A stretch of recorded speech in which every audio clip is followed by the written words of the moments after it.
Menurut Al-Imam Al-Ghazali dalam kitab Ihya Ulumuddin, Ihya Ulumuddin dalam dipetik oleh Al-Ustaz Zaidi ini, tajuk kedua bagi amalan menuju kebahagiaan namanya zikr. Zikr maknanya mengingat. Mengingat akan yang disebut. Apa dia? Allah. Okay, saya baca dulu. Yang mana saya boleh hurai, saya akan hurai selepas inilah. Saya baca dulu untuk mengambil keberkatan daripada guru saya, Ustaz Zaidi ni. Zikir. Tajuk kedua zikir. Ustaz Zaidi membacakan terjemahan. Saya akan bacakan terjemahan yang Ustaz Zaidi tulis daripada firman Allah Ta'ala. Bismillahirrahmanirrahim. Firman Allah Ta'ala yang bermaksud orang-orang yang mengingati Allah. Orang-orang yang mengingati Allah hal keadaan berdiri, duduk dan ketika berbaring. Surah Ali Imran ayat 191.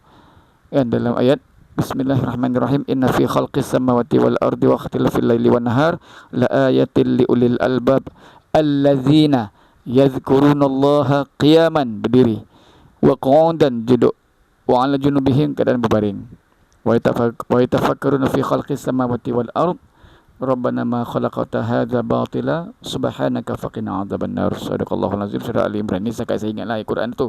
Tapi dalam buku ni Ustaz jadi bagi tu terjemahan saja. Yang saya baca Al-Quran tadi litabaruk untuk mengambil keberkatan ayat Quran dan untuk melepaskan rindu untuk menyebut ayat-ayat Al-Quran. Kebetulan hafal. Kata apa tak terkeluar ayat ni. Okey, ayat kedua. Firman Allah Ta'ala yang bermaksud, maka apabila kamu telah menyelesaikan solatmu, ingatlah Allah. Maka apabila kamu telah menyelesaikan solatmu, ingatlah Allah di waktu berdiri, di waktu duduk dan di waktu berbaring. Ini ialah terjemahan daripada surah An-Nisa ayat 103. Rasulullah sallallahu alaihi wasallam bersabda, orang yang mengingati Allah yang berada, orang yang mengingati Allah yang berada di kalangan orang yang lalai adalah seperti orang hidup yang berada di kalangan orang-orang mati. Dan sabda sallallahu alaihi wasallam yang lagi satu, orang yang mengingati Allah yang berada di kalangan orang lalai adalah seperti pohon hijau di tengah rumput-rumput kering. Dan sabdanya sallallahu alaihi wasallam lagi, tidaklah duduk suatu kaum dalam sebuah majlis, tidaklah duduk satu kaum dalam sebuah majlis mengingati Allah di situ, melainkan mereka dikelilingi para malaikat dan diliputi rahmat, serta Allah menyebut mereka di kalangan para malaikat di sisinya.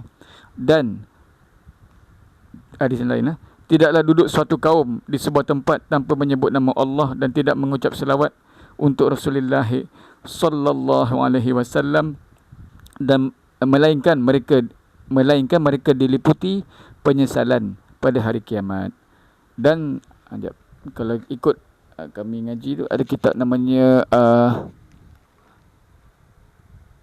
Haqa'iq Anit Tasawuf. Itu karangan guru pada guru kami, namanya Syekh Almarhum Syekh Abdul Qadir Isa Al-Halabi. Dia guru pada Syekh kami, Syekh Yusuf Ibn Muhyiddin Rik Al-Bakhur Al-Hasani hafizahullah ta'ala. Kitabnya banyak ceritakan tentang dalil-dalil wirid lah.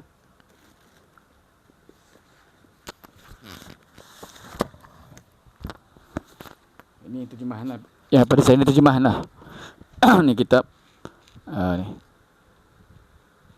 Haqa'iq Anit Tasawuf, hakikat tasawuf, oleh Sidi Syekh Abdul Qadir Isa Al-Halabi Al-Barhum. Dia terjemahan oleh Ustaz Mustafa Hussein At-Taib daripada Kelantan. Dia adalah murid pertama pada Syekh Yusuf Bakhur daripada kalangan murid-murid Nusantara, Malaysia, Indonesia apa semualah. Alhamdulillah, saya Al-Faqir diijazahkan kitab ni secara menawal lah.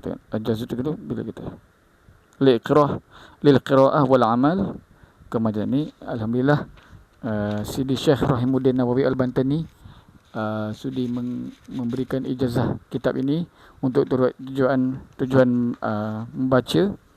membaca dan amal. Sebagaimana gurunya mengijazahkan kepadanya, iaitu Syekh Yusuf Muhyiddin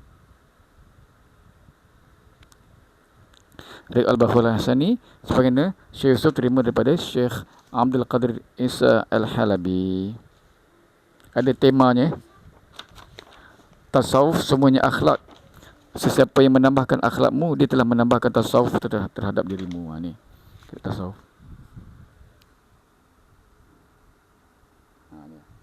Jadi siapa yang belajar tasawuf ni sebenarnya dia belajar adab. Adab tu untuk memperelokkan akhlak dan perilaku dan pribudi ataupun budi pekerti. Okey. Antara lain kesannya ialah dengan banyak berzikir. Zikir tu boleh mengubah. Ni tak berani cakap lebih lah. Ni dalam bab ni. Itu kena perbincangan dengan guru-guru mursyid lah. Guru mursyid